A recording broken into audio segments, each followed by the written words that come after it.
yang di Green Book ini. Kemudian yang berikutnya, isi dari dokumen kontrak itu ada surat perjanjiannya, ada perjanjiannya, construction agreement, ada drawing, gambar-gambar, bidding dokumen, dokumen penawaran itu merupakan bagian dari perjanjian. Ya. Terus syarat-syarat umum, general condition of contract, ada supplementary provisions, itu syarat-syarat yang ditambahkan atau sering juga disebut special conditions, syarat-syarat khusus yang lebih spesifik untuk suatu project tertentu untuk melengkapi general conditions. Terus kemudian ada spesifikasi teknis atau technical specifications. Ada notice to proceed, itu surat perintah untuk memulai pekerjaan dari owner.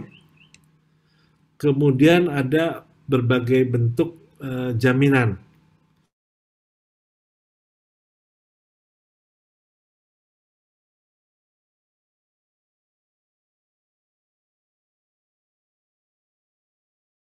Dokumen lainnya yang sudah ada, karena di dalam perjalanannya kontrak itu bisa saja antara dua pihak yang bersepakat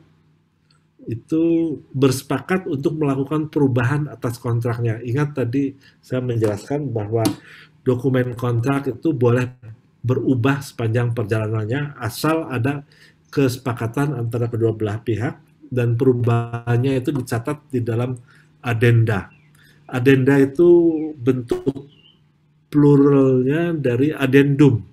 Kalau hanya ada satu kali perubahan disebut addendum. Kalau banyak perubahan jadi adenda.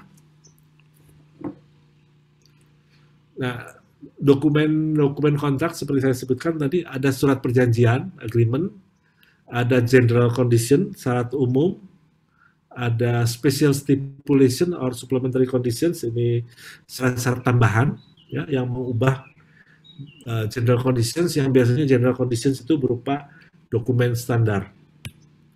Kemudian gambar teknis, ya, gambar konstruksi, construction drawing misalnya. Ada dokumen spesifikasi teknis, sudah pernah kita bahas, dan dokumen-dokumen lainnya bila diperlukan. Ya. Nah, perjanjian biasanya menetapkan berapa nilai kontraknya, cara pembayarannya, kemudian lamanya kontrak, kapan mulai, kapan harus berakhir, kemudian dokumen-dokumen yang lain yang terkait. Ya, misalnya instruction to bidder, bid form, bond form, dan spesifikasi lainnya, misalnya standar-standar, ya, standar internasional. Kalau di Indonesia itu SNI, ya, banyak digunakan SNI. Sebentar, saya ingin perbaiki di sini.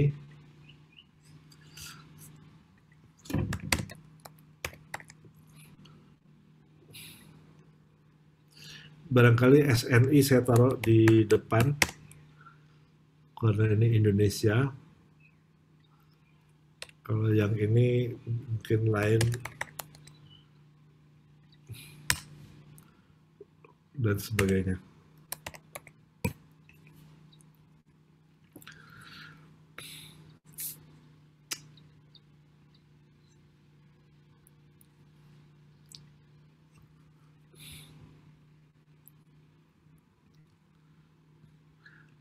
Bisa kebaca ini?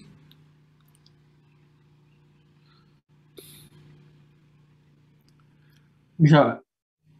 Ya, jadi ada related spec itu SNI, Standar Nasional Indonesia, ASTM itu standar Amerika, ACI juga Amerika, American Concrete Institute. Kalau BS itu standar Inggris, British Standard, ya. GIS ini Japan Standard, ya. Japan Industrial Standard, jadi SNI-nya Jepang. Dan macam-macam standar memang, ya, yang disepakati. Ini pada dasarnya ini adalah hal-hal yang ditentukan oleh owner dan disepakati oleh kedua belah pihak, ya, akan menjadi acuan. Kemudian penandatanganan kontrak itu ditandatangani. Jadi di surat perjanjiannya itu harus ditandatangani kedua belah pihak. Kalau tidak ditandatangani maka dianggap bahwa dokumen itu belum berlaku. Amendement ini adalah perubahan-perubahan atau tadi istilah lainnya adalah adenda. Ya. Ini isinya general conditions, ada standard form of general condition, ini macam-macam organisasi yang mengeluarkan bentuk general conditions. Ini di luar negeri ya, tapi Indonesia juga punya. Nah, ini Indonesia atau zaman Belanda dulu namanya AV41, tapi sekarang sudah hampir tidak digunakan lagi AV41 ini. Ini Standard Form of General Condition juga ya. Atau bahasa Indonesia SU41, syarat umum. Angka 41 itu muncul dari tahun 41. 1941 mungkin saya sendiri juga belum lahir, ini zaman Belanda dibuatnya, tapi anehnya kok masih ada pihak-pihak yang masih menggunakan ini sekarang. Nah, general condition biasanya ada isinya mengatur lingkupnya apa, ownernya siapa, kontraktornya siapa, kontrak administrationnya bagaimana, claim and dispute, arbitration, dan seterusnya. Ya. Cara pembayaran bagaimana, cara mengatur waktu, perlindungan terhadap tenaga kerja, jaminan-jaminan, ya. Dan kalau ada pekerjaan di luar kontrak yang tidak sesuai dengan kontrak istilahnya, atau bahasa Indonesianya tadi one prestasi, jadi pekerjaan yang tidak sesuai dengan kontrak itu diselesaikannya bagaimana. Terus pengawasan dan testing, kalau ada keterlambatan dalam kontrak itu diatur. Kemudian special stipulations itu perubahan-perubahan dari syarat umum tadi, baik tentang dokumen, tentang cara site testing, kapan project dimulai, dan seterusnya. Terus tentang cara-cara pembersihan, cara mengatur traffic di lapangan, dan sebagainya. Technical specification and drawing itu jelas ya, itu harus disediakan. Spesifikasi dan gambar itu saling melengkapi.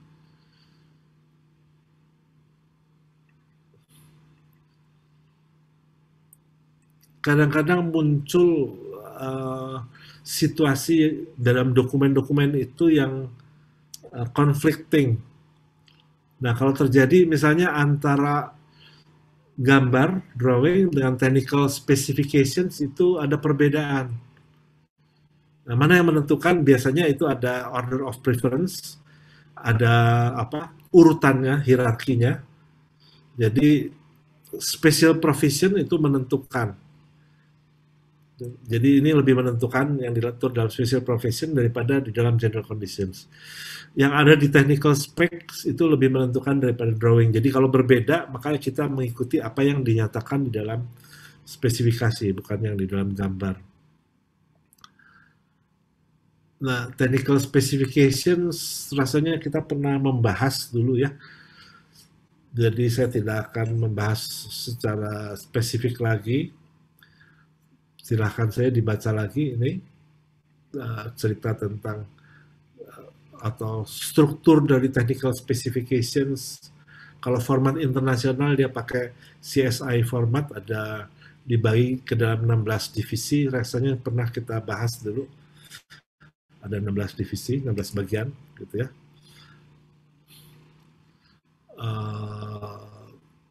Kemudian laporan-laporan apa yang harus disampaikan itu merupakan kewajiban dari kontraktor. Terus kontraktor juga wajib menyampaikan pedoman untuk mengoperasikan. Jadi kalau proyeknya sudah selesai, sudah jadi bangunannya, maka kontraktor juga diwajibkan menyediakan pedoman pengoperasian dan pemeliharaan. Ya. Juga kontraktor diharuskan menyerahkan as-built drawing. Ada yang bisa menjawab apa yang dimaksud dengan S-build drawing?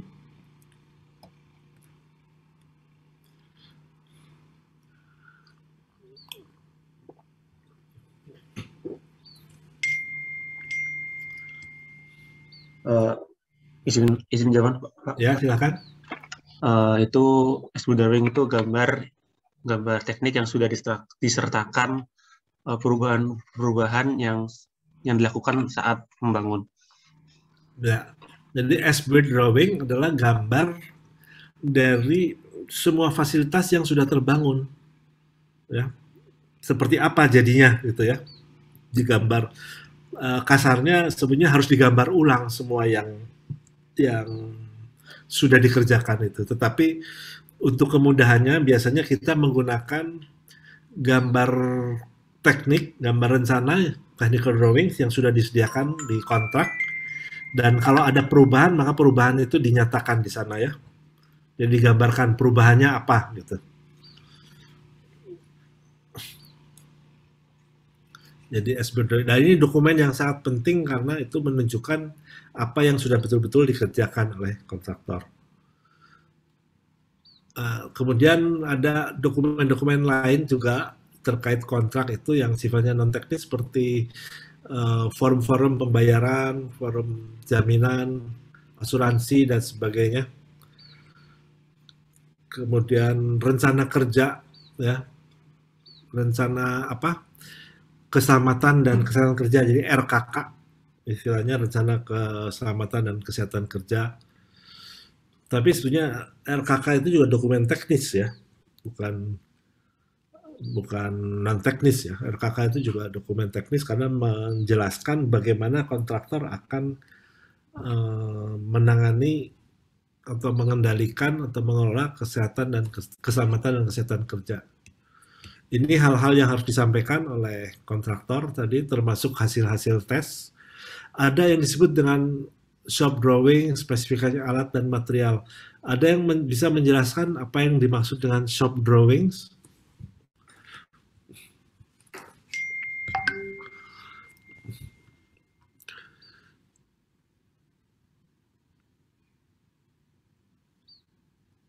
Jadi ini adalah hal-hal yang harus disampaikan, diserahkan oleh kontraktor dalam perjalanan konstruksinya kepada owner, mungkin melalui konsultan pengawasnya. Ada yang bisa menjelaskan apa yang dimaksud dengan shop drawing? Apa bedanya dengan construction drawing?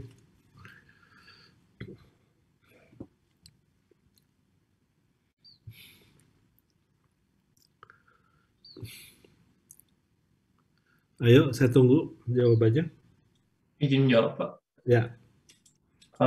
Shop drawing kalau tidak salah tuh gambar yang dibuat pada saat perencanaan ya, dimana tujuannya tuh untuk memberikan gambaran terkait pekerjaan yang akan dilakukan. Mungkin kurang pas ya. Yang kalau construction drawing adalah gambar-gambar konstruksi yang disediakan oleh owner untuk dikerjakan oleh kontraktor kan gitu. Nah, sering terjadi di dalam construction drawing itu ada bagian-bagian detail yang memang tidak disediakan gambar detailnya. Ya, dan itu harus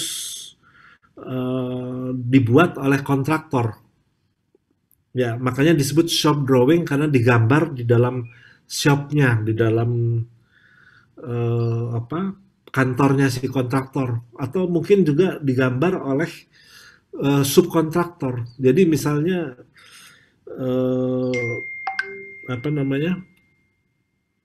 ada bagian yang harus dikerjakan oleh subkontraktor elemen, misalnya jendela, ya, bentuk jendela ya. Itu di dalam gambar konstruksi cuman ada gambar jendela saja secara kasar, tapi detailnya seperti apa itu tidak muncul. Nah, kontraktor dia akan meminta kepada subkontraktor yang menyediakan jendela itu menggambarkan detailnya. Makanya shop drawing digambar oleh shopnya sih, oleh tokonya si subkontraktor. Dan ini yang harus disampaikan.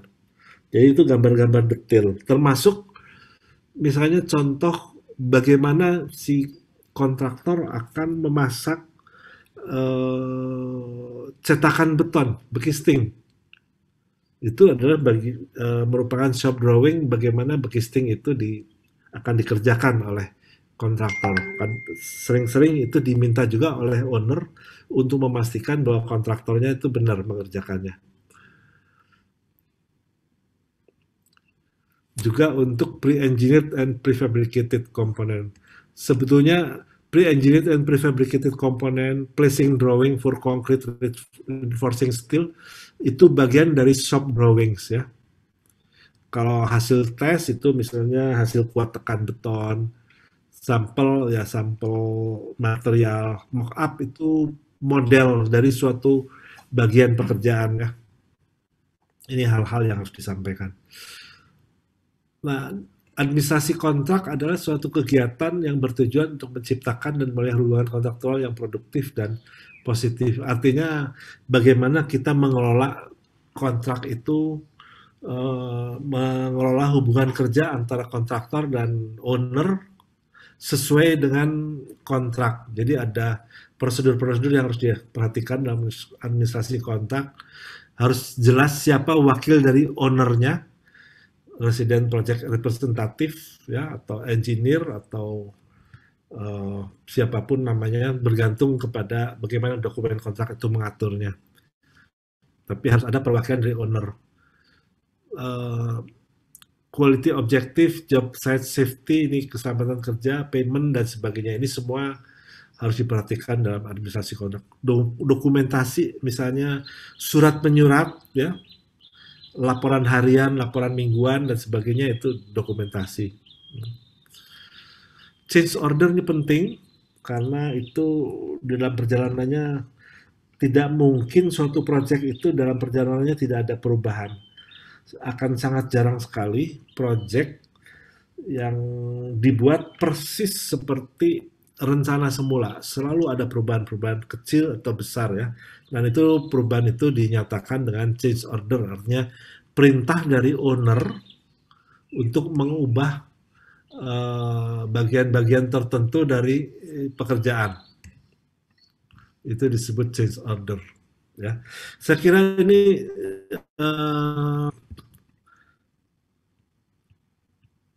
sudah semuanya yang ingin saya sampaikan sebelum kita akhiri kuliah ini. Ada yang mau ditanyakan nggak dari apa yang kita bahas tadi?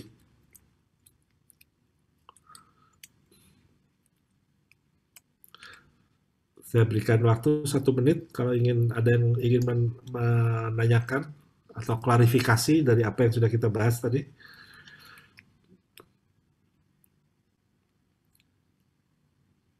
Oke, kalau tidak ada, maka ada tugas ya. Sebentar ini ada Raffi dan Nurma nggak ikut nggak asisten?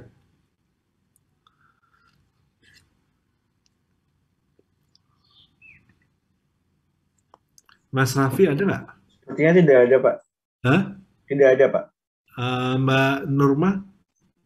Kedua asisten tidak ada, Pak. Nggak ada. Oke, nanti saya akan sampaikan juga ya ke mereka, karena nanti Anda submit ya, dan mungkin kalau perlu diskusi dengan asisten. Jadi Anda saya minta membuat kajian perbandingan antara syarat umum kontrak, pelaksanaan konstruksi atau istilahnya tadi SUK ya, SUK syarat umum kontrak atau General Condition of Contract kalau bahasa Inggrisnya. Nah, itu dari kontrak pengadaan pemerintah yang diatur di dalam Permen PUPR nomor 14 2020 lampiran 3. Nah, Anda tinggal, saya sudah kasih linknya di sini ya. Linknya ada di sini, Permen PUPR. Kemudian ada dokumen yang di zip ya. Dan di dalamnya itu ada satu dokumen yang namanya P.SDP.PK Prasistem Nilai HS, harga satuan ya. Jadi ini kontrak harga satuan ya.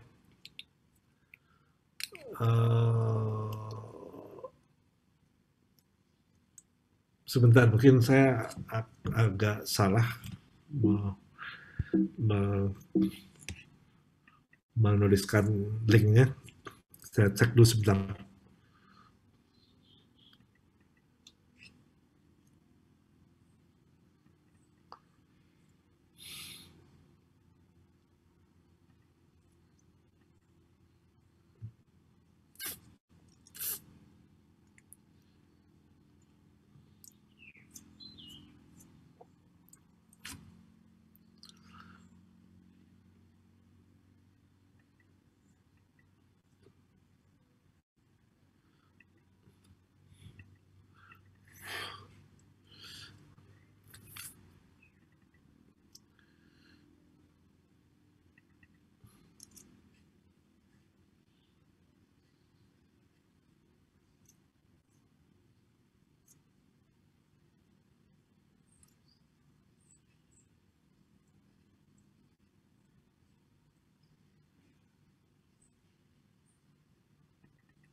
Udah 5 menit lagi.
Ya, jadi sekali lagi Anda nanti membuka ini akses saja Permen PUPR 14 tahun 2020 di link ini.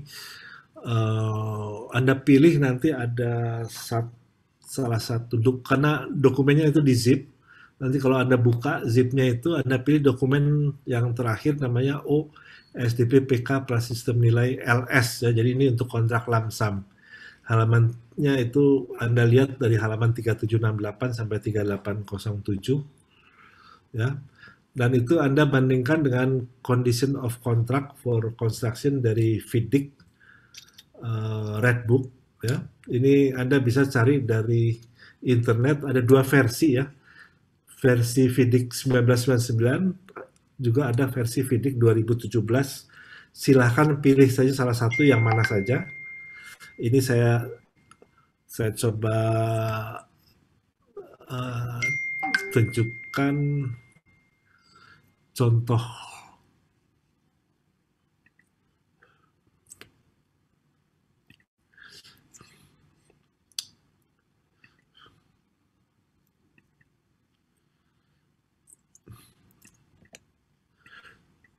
Nih contoh Redbook-nya bisa dilihat ini Coba.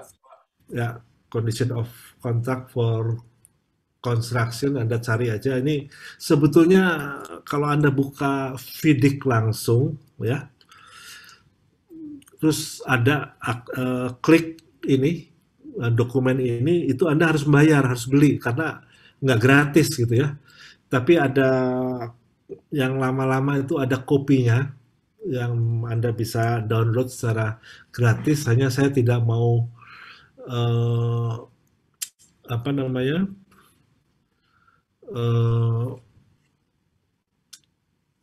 tunjukkan di sini. Saya coba aja tunjukkan linknya, tapi Anda catat saja. Cuman saya tidak mau naruh ini di dalam apa namanya, di dalam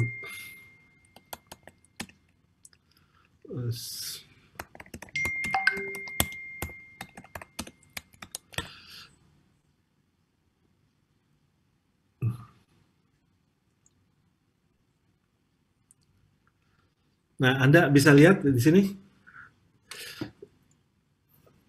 Ya, bisa buka di sini ya, di www.academia.edu. Pak, ya. Ini masih PDF Pak yang di-share screen. Oh, sorry.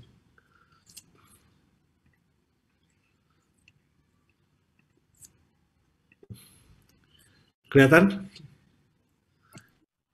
Sudah Pak. Bisa buka di sini yang www.academia.edu ini, atau di FIDIC Construction Contract ini pdfcoffee.com, ini juga Anda bisa. Nah, yang kalau yang 1999 itu memang juga ada, Anda bisa cari ya. Yang apa, tinggal tulis saja FIDIC Redbook 2019, nanti ada adanya kopi-kopinya yang bisa Anda download. Tapi yang versi legalnya itu Anda harus cari dari www.fidic.com ya, fidic.org. Ya.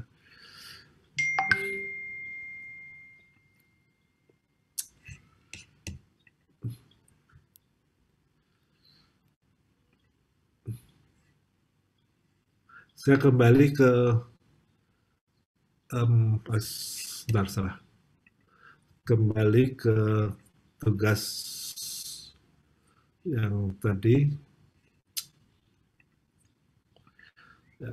Jadi ini dikerjakan ya, individu, tugas individu maksimum 5 halaman. Anda buat saja matriks perbandingan beserta penjelasannya. Nah, membandingkannya bisa per bab. Misalnya jumlah babnya Anda bisa bandingkan satu sama lain berapa, terus dari setiap babnya itu apa yang ada di yang punya pemerintah, apa yang ada di FIDIC, apa yang nggak ada, terus mungkin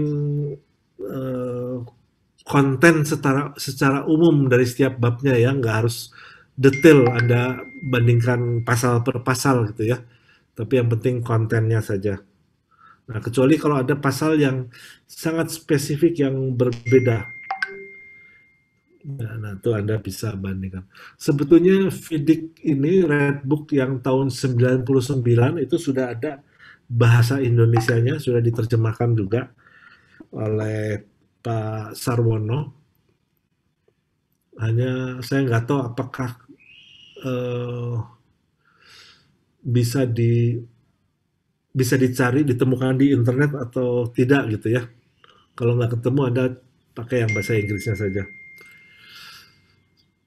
Ini waktu 1 minggu ya di submit, jadi sampai minggu berikutnya, dan Anda submit seperti biasa ya melalui link EduNext atau link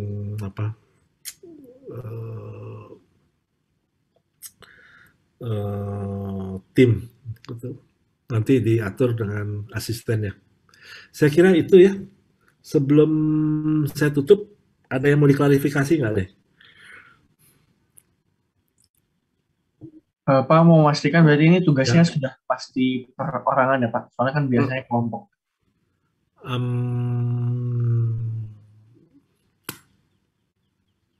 Oke, ini agak berat tugasnya. Oke, saya setuju untuk kelompok. Eh, saya tulis ulang sebentar. Tugas kelompok ya. Kelompoknya sudah ada ya, kelompok yang tetap ya. Ya, sudah Pak, sudah seperti sebelumnya Pak.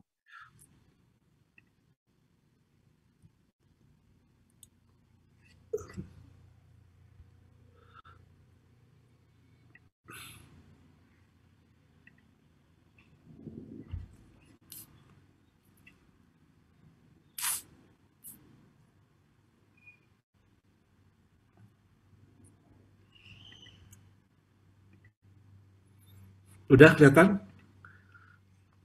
Untuk sementara mungkin di